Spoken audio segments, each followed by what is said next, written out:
1 Samuel chapter 1.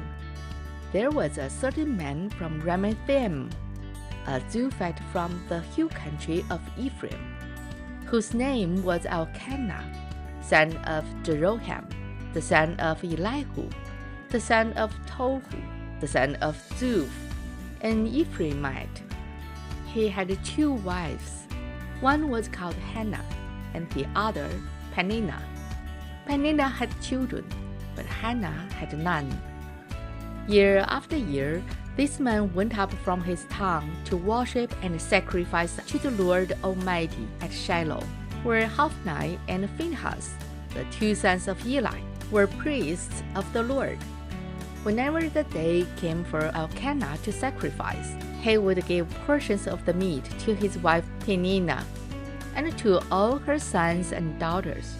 But to Hannah he gave a double portion because he loved her, and the Lord had closed her womb. And because the Lord had closed her womb, her rival kept provoking her in order to irritate her.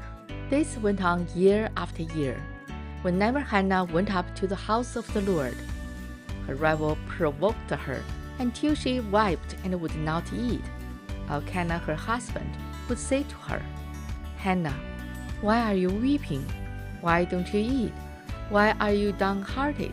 Don't I mean more to you than 10 sons?" Once when they had finished eating and drinking in Shiloh, Hannah stood up. Now Eli the priest was sitting on a chair by the doorpost of the Lord's temple. In bitterness of soul, Hannah wept much and prayed to the Lord, and she made a vow, saying, "O Lord Almighty, if you will only look upon your servant's misery and remember me, and not forget your servant, but give her a son, then I will give him to the Lord for all the days of his life, and no razor will ever be used on his head." As she kept on praying to the Lord, Eli observed her mouth. Hannah was praying in her heart, and her lips were moving, but her voice was not heard. Eli thought she was drunk and said to her, "How long will you keep on getting drunk? Get rid of your wine." "Not so, my lord," Hannah replied. "I am a woman who is deeply troubled. I have not been drinking wine or beer. I was pouring out my soul to the Lord. Do not take your servant for a wicked woman. I have been praying here out of my great anguish and grief."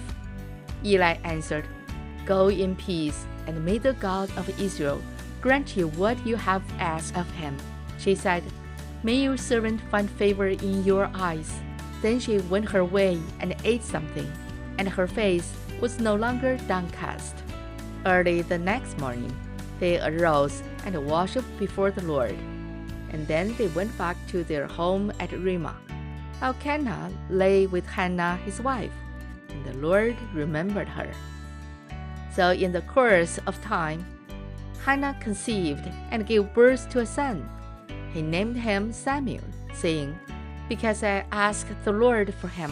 When the man Elkanah went up with all his family to offer the annual sacrifice to the Lord and to fulfill his vow, Hannah did not go. She said to her husband, "After the boy is weaned, I will take him and present him before the Lord, and he will live there always. Do what seems best to you." Elkanah, her husband, told her, "Stay here until you have weaned him. Only may the Lord make good his word." So the woman stayed at home and nursed her son until she had weaned him. After she was weaned, she took the boy with her, young as he was, along with a 3-year-old bull, an ephah of flour, and a skin of wine, and brought him to the house of the Lord at Shiloh. When they had slaughtered the bull, they brought the boy to Eli, and she said to him, "As surely as you live, my lord, I am the woman who stood here beside you, praying to the Lord. I prayed for this child. The Lord has granted me what I asked of him. So now I give him to the Lord. For his whole life he will be given over to the Lord." And he worshipped the Lord there. This is the end of 1 Samuel chapter 1. 神的话语要昼夜思想，宇恩读经频道期待与您下次再见。